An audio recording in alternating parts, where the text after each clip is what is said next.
Beamy, 19, apartment 2-bedroom over a diner that never closes. College kid with a job at a coffee shop, paying my half of rent in late fees and ramen. Hooking up casually for a few months with Ethan.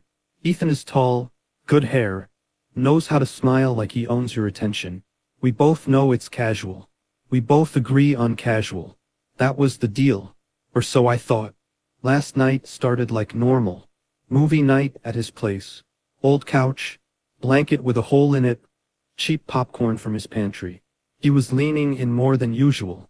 Flirty in the way that makes you blush and think about skipping class the next day. I'm not naive about chemistry. We both laugh at dumb lines, steal snacks, bump knees. Then it shifted. Small thing at first. He pulled me closer like it was his right. Said something soft like a page from a podcast about consent and power. I like it when you're honest, he said. Honesty is my weak spot. I told myself it was fine. I didn't realize it was the start of the rulebook. He started whispering things that made my skin electric and also weirdly small. Afterwards he tapped my phone, like a parent approving a curfew app. No pics tonight, he said. I said okay. Felt normal enough. Then he tilted my head back and said, "Open up." My brain accidentally agreed before my mouth could protest. The rest is blurred in memory the way bad movies blur the dangerous parts with quick cuts. I'll be honest, it felt intense. It felt like being turned into an object for 2 hours and then set back down like nothing happened. When it was over he wiped my face and smiled like he'd performed a miracle. "Look at you," he whispered. "Such a good little thing."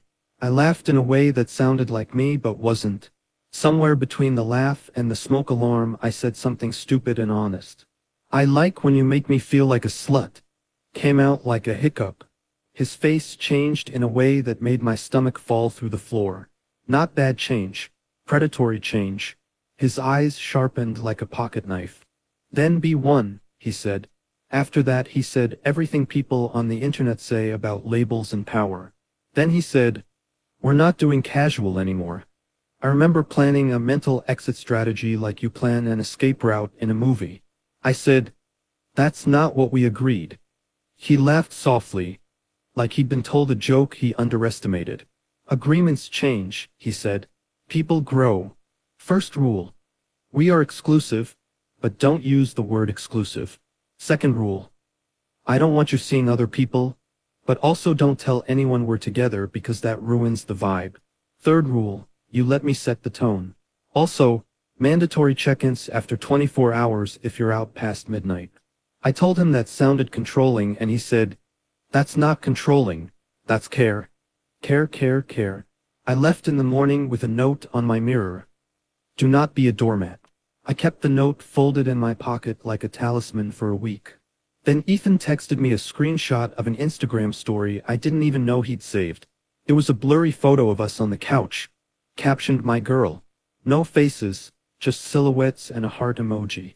He used it to reframe things. "See?" he said. "I was honest with you." I said, "You took that without asking." He said, "You let me." That sentence is a pivot I replay in my head when I can't sleep. He added new rules like price tags. "No long hair in public," he said. "It attracts attention." "Don't go to Jamie's party," he said. "I don't like him." "If you're going to talk about us, make it clear we have boundaries." The boundaries always looked like cages when I drew them in my head. I tried compromise because I'm not a drama magnet by choice. I suggested transparency instead of secrecy. "Tell me if you're seeing anyone," I said. "I'll do the same." He curtly agreed. 3 days later he cornered me outside my class and said, "You can't be seen with Mark." Mark is a classmate who once smiled at me in the library and asked about the homework. I rolled my eyes. Ethan's jaw tightened. "I want you to be careful," he said. "He posts things." "So do you?" I shot back. "You post highlight reels and I know where you are half the time." He walked away saying I was dramatic. Dramatic had become his favorite weapon. He'd manufacture moral high ground in 2 sentences.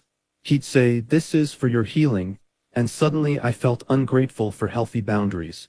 He used self-help language as a leash. It came to a head during Thanksgiving week. My family lives 3 hours away. I told him I was going home.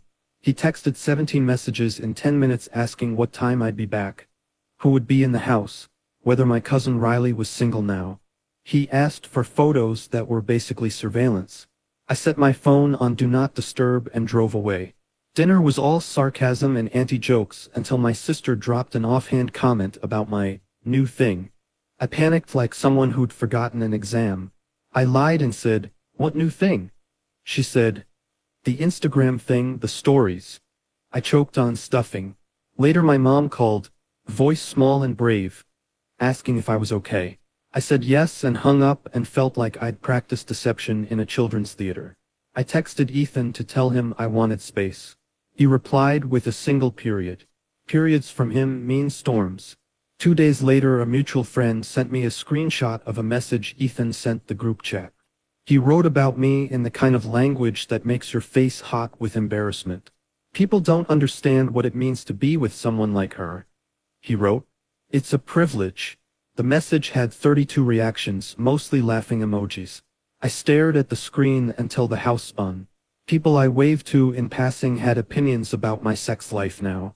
The world had compressed into other people's gazes, and I hated how small I felt. I confronted him in person because confrontation is cleaner than passive fear. We met at the coffee shop where I work sometimes. The barista smiled, the secret smile of someone who knows about office drama and isn't surprised. I said, "Why did you post that?" He smirked like he was reading me aloud, and I didn't hate it for a second. "I didn't post it," he said. "I told a group how lucky I am.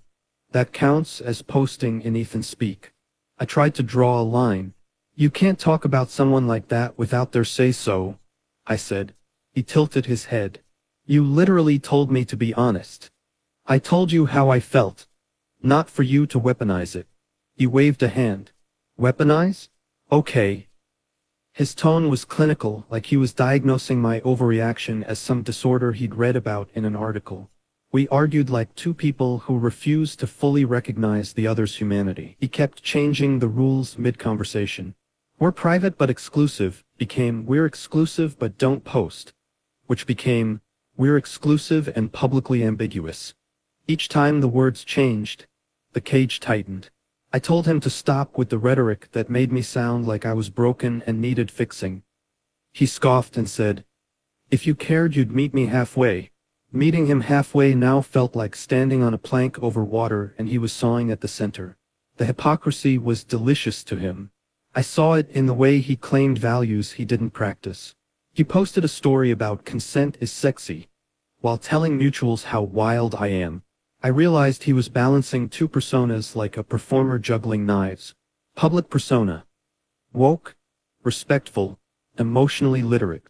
Private persona. Possessive, theatrical, punitive. I started confiding in Jamie, my roommate. Jamie is the only person who knows the messy truth about my life and also knows to make coffee at 3 a.m.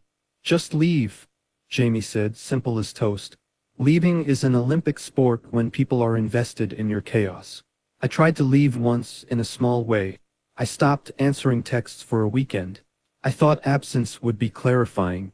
Instead, Ethan posted a poem on his story about the one who disappeared and how some people aren't ready for realness. Friends pinged me asking if we had broken up. Everyone's thirst for narrative is relentless. Then came the demand that finally made me see the selfish architecture of his mind. We were at a dive bar for a band jam night. He told me to go on stage with him during the band's break. I was wearing jeans and a thrift band tee and thought what happens on stage stays on stage. He grabbed my arm, half rough, half proud. I said no. He said yes for me and dragged me up like we were props. He introduced me as mine into a microphone like it was a title one earns. He made a joke about how she's only mine tonight, and the crowd laughed. I felt my face go hot like someone poured gasoline on my cheeks. Afterwards, he clapped me on the back and called me dramatic when I stormed out. A day later, he texted me a screenshot of the video and wrote, "Nice and public now. How do you feel?" Public embarrassment started here like a seed in rotten soil. I'd expected casual to mean anonymous heat and mutual respect, not a social performance where he got to set the stage. He loved spectacle the way some people love their cars. Spectacle fed him fuel and I was the cheap gasoline. The rules multiplied. No late-night shifts without telling me. Wear the ring I bought you when we go out. Don't talk about your ex unless it's framed as learning. One night at 2 a.m. he called me crying about nothing and everything. He texted me a paragraph about how his childhood friend betrayed him and he couldn't trust anyone. Then he accused me of being too casual and not protective enough of what we had. He used protectiveness like a virtue while being the only one who demanded protection's shape. I tried therapy metaphors on him like hand-me-down clothes. This is about boundaries, not ownership, I said. He scoffed and said, I'm protecting you from degradation. Degradation, according to Ethan, is anything that doesn't fit his script. I didn't even recognize the moral language he used anymore. One bad night, we argued in the parking lot outside my job.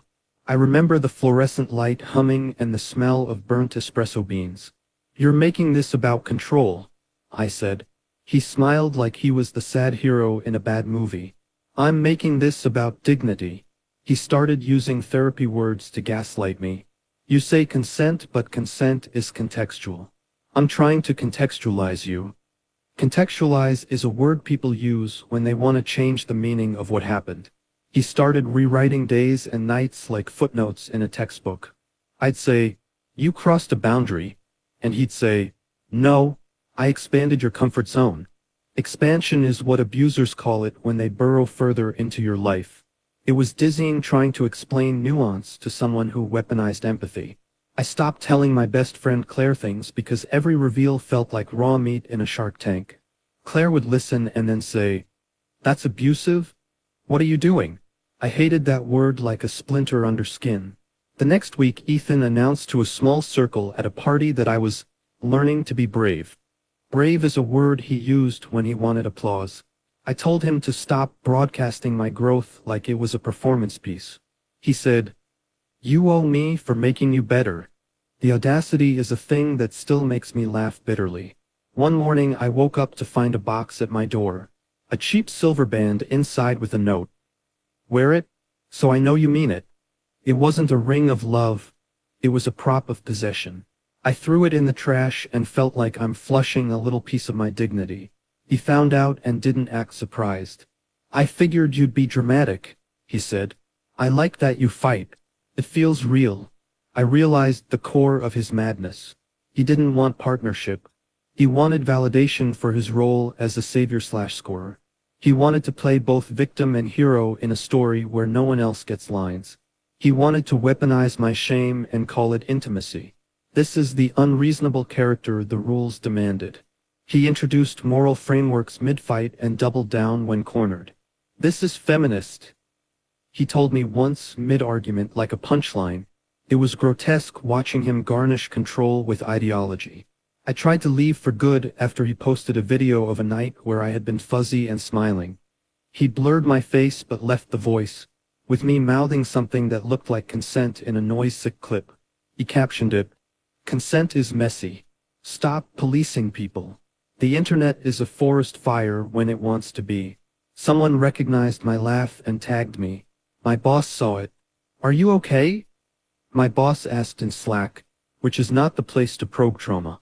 I fumbled replies and then deleted them and rewrote them like sentences on a test. I had to talk to a manager about rumors. The manager said, "We don't care about your personal life, but there's chatter. Chatter is corporate code for danger." I wanted to scream that my life wasn't a narrative for other people's entertainment. Instead, I filed an incident report.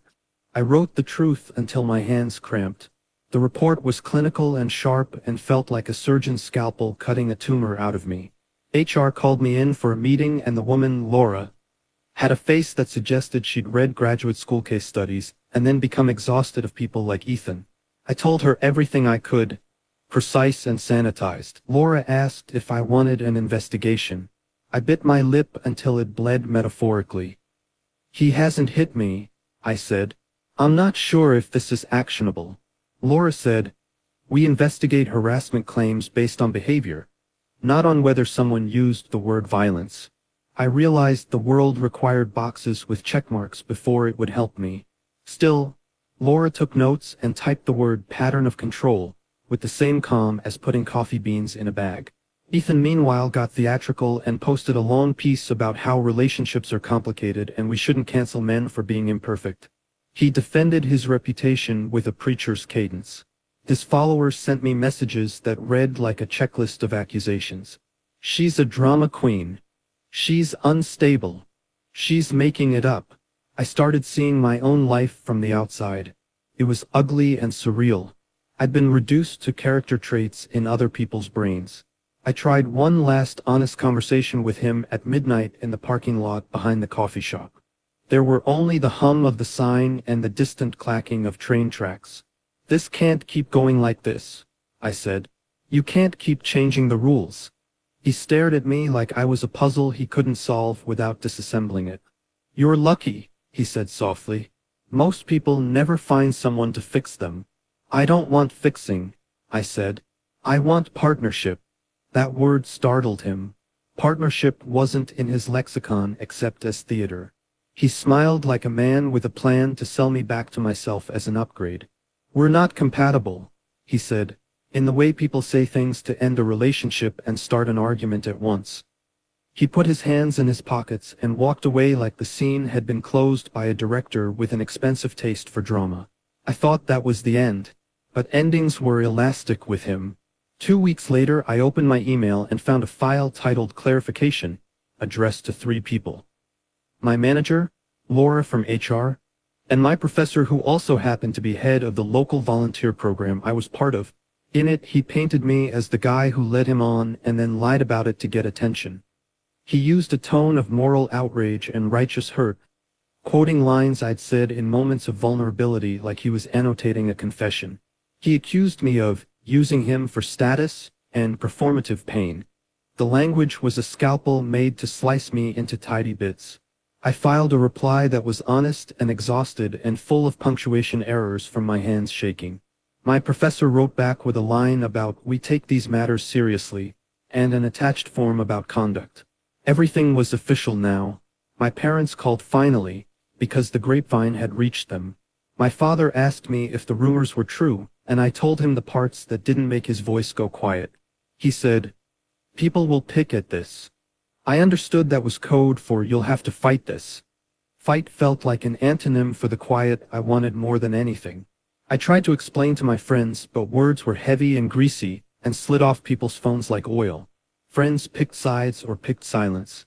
Jamie took my cat for a weekend because they knew I'd be a mess, and also because sometimes you need someone to feed the beast while you're emotionally incapacitated. I thought legal action might be the bright arc of a movie I'd seen in clips. Lawyers told me it's messy, expensive, and the kind of thing that leaves you repeating yourself until your memory is a sieve. So I wrote a careful message to the class group chat explaining my side without venom, because I still believed in being the person who doesn't burn bridges unnecessarily.